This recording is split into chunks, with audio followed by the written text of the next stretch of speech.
Super মার্কেটের অগ্নিকাণ্ডে যারা ক্ষতিগ্রস্ত তাদের প্রতি সহানুভূতি জানাচ্ছি।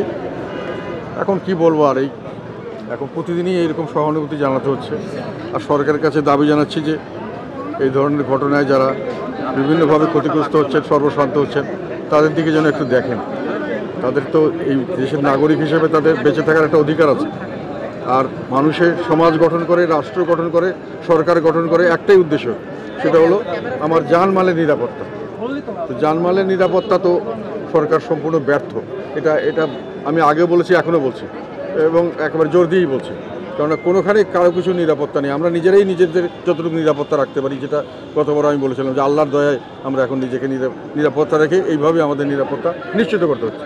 কিন্তু আমরা যে এত ট্যাক্সের টাকা দিচ্ছি, এত বিভিন্নভাবে আইন রক্ষাকারী, শৃঙ্খলা রক্ষাকারী, গোয়েন্দা বাহিনী, বিভিন্ন ধরনের সংস্থাকে আমরা লালন পালন করছি আমাদের কষ্টার্জিত অর্থ দিয়ে, গরিব মানুষের রক্তের অর্থ দিয়ে। তারা গাড়ি, বাড়ি, এয়ার কন্ডিশন সব নিয়ে শান শৌকতে জীবনযাপন করছেন, কিন্তু তাদের দায়িত্ব তারা কি পালন করছেন সেটা আমরা দেখছি না। তারা নিজেদের রক্ষা করার জন্য ব্যবস্থা নিচ্ছেন, নিজেরা নিজেদের সুরক্ষিত করছেন, নিজেদের উন্নতি এবং প্রগতির দিকে এগিয়ে যাচ্ছেন। দেশ ও জাতি কোথায় যাচ্ছে এটা তাদের খেয়াল আছে, এটা আমার মনে হয় না।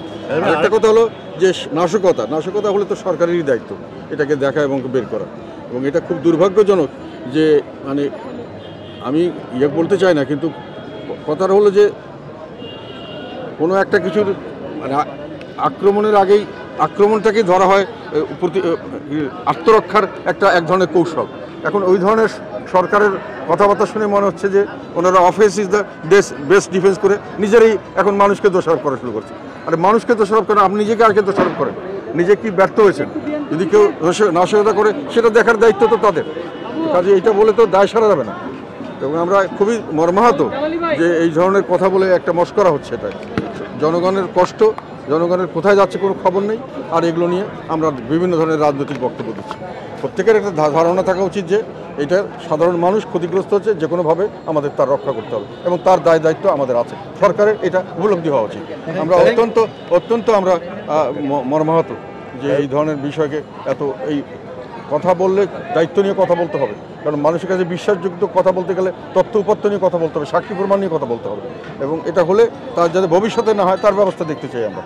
এবার আরেকটা বিষয়, সিটি কর্পোরেশনের প্রতিরোধ আমরা দেখলাম বঙ্গবাজার থেকে শুরু করে এগুলো সবগুলো আপনার আগে থেকে ঝুঁকিপূর্ণ ছিল। রাজুক এবং সিটি কর্পোরেশন, এই যে সিটি কর্পোরেশনের জনপ্রতিনিধি আছে, জনপ্রতিনিধি উদ্দেশ্যটা দেখছেন কিনা আসলে আপনার রাজনৈতিকভাবে আসলে তার কি ভূমিকা নেওয়া উচিত ছিল আসলে জনগণের জানমালের নিরাপত্তার বিষয়ে? জনপ্রতিনিধিরা এখন সর্বক্ষেত্রে জনগণের প্রতিনিধিত্ব করতে পারছেন না, জনগণও তাদের প্রতিনিধি ঠিকমতো নির্বাচন করতে পারছেন না। এটা হলো বাস্তবতা। কাজে ওই প্রশ্নটা আসে না। তবে এমনি সবারই একটা দায়িত্ব থাকে, সে জনপ্রতিনিধি হোক আর সরকারি কর্মকর্তাই হোক, দায়িত্ব থাকে এবং যার জন্য তাদেরকে রাখা হয়। এইসব কাজে তারা যে ব্যর্থ হচ্ছেন সেটা কোনো সন্দেহ নেই। ঝুঁকিপূর্ণ বিল্ডিং দেওয়া হচ্ছে, তারপরে আবার এটাকে আবার চালু রাখা হচ্ছে, সবই দুর্নীতির মাধ্যমে, এগুলো অনিয়মের মাধ্যমে করা হচ্ছে। কিন্তু এই অনিয়মের বিরুদ্ধে যে একটা কোনো ব্যবস্থা গ্রহণ করা হবে সেটাও কোনো ব্যবস্থা নেই।